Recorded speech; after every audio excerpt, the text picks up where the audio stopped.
मैं सबसे पहले मॉक ड्रिल कार्यक्रम में भारत माता के महान सपूतों तीनों सेनाओं के द्वारा देश के गौरव को आगे बढ़ाते हुए पहलगाम की आतंकी घटना का जिस बहादुरी के साथ कल रात्रि को जवाब दिया गया है, इसके लिए तीनों सेनाओं के साथ ही देश के यशस्वी प्रधानमंत्री जी का हृदय से अभिनंदन करते हुए उत्तर प्रदेश की जनता जनार्दन की ओर से तीनों सेनाओं को और पूरे देशवासियों को हृदय से बधाई देता हूं और पहलगाम में अपने परिवारजनों को खोने वाले उन सभी परिवारों के प्रति संवेदना व्यक्त करते हुए दिवंगत आत्माओं के प्रति भी अपनी विनम्र श्रद्धांजलि अर्पित करता हूं। बहनों और भाइयों, ऑपरेशन सिंदूर उन बहन और बेटियों के प्रति प्रधानमंत्री मोदी जी और देश की सेना की एक संवेदना है। जिन लोगों ने भारत की बहन और बेटियों के सिंदूर को छीनने का दुस्साहस किया था, कल की स्ट्राइक में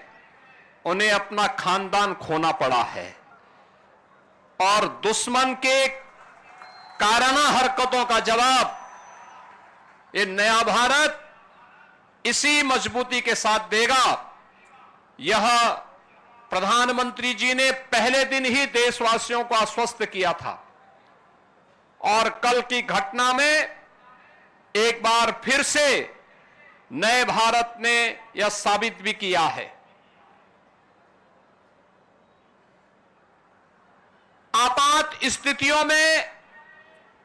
नागरिक कर्तव्य क्या होने चाहिए, उन कर्तव्यों के प्रति आगाह करने के लिए पूरे देश के अंदर और उत्तर प्रदेश के अंदर भी मॉक ड्रिल का कार्यक्रम आज दिन भर चला है और इसीलिए हम सभी लोग आज इस मॉक ड्रिल का हिस्सा बनने के लिए एक नागरिक के रूप में आपके बीच में यहां पर उपस्थित हुए हैं। हमें भी अपने कर्तव्यों को समझना होगा। आज जब पूरा देश एकजुट होकर के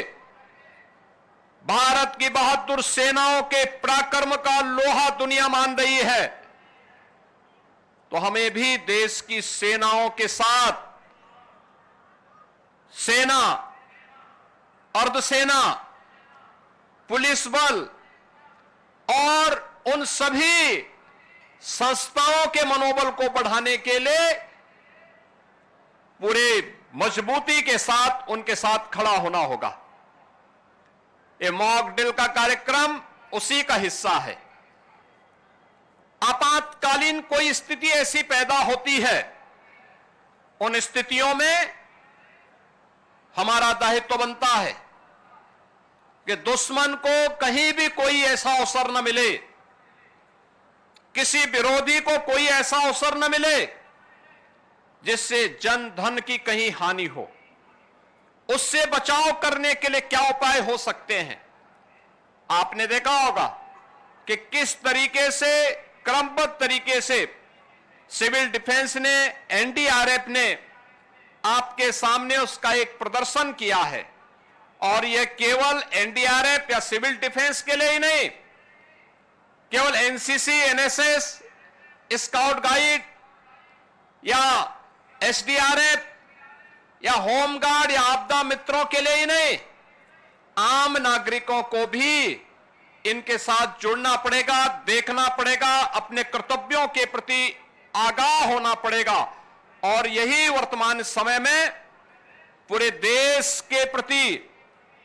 प्रत्येक नागरिक का दायित्व बनता है कि देश पहला। हम देश के आन मान और शान के साथ किसी को भी खिलवाड़ नहीं करने देंगे। भारत भारत माता के खिलाफ जिन लोगों ने साजिश रची है, इसमें सेना की कार्रवाई का पूरा समर्थन करते हुए प्राण प्रण से उनके साथ एकजुट होकर के उनके मनोबल को आगे बढ़ाने के लिए हम भी कार्य करेंगे। और हमारे गांव में, हमारे शहर में, हमारे मोहल्ले में जहां कहीं भी सुरक्षा से संबंधित कोई मामला आता है, जहां कहीं भी देश के आन मान और शान से संबंधित कोई ऐसा पहलू सामने आता है, उसमें हमारी प्राथमिकता में पहले देश होना चाहिए, तब कुछ और होना चाहिए। इस भाव के साथ हम सबको मिलकर के कार्य करना होगा। मॉक ड्रिल के इस कार्यक्रम के लिए मैं civil defence, NDRF, Uttar Pradesh police, SDRF और अन्य सभी संबंधित संस्थाओं को हृदय से धन्यवाद देता हूं।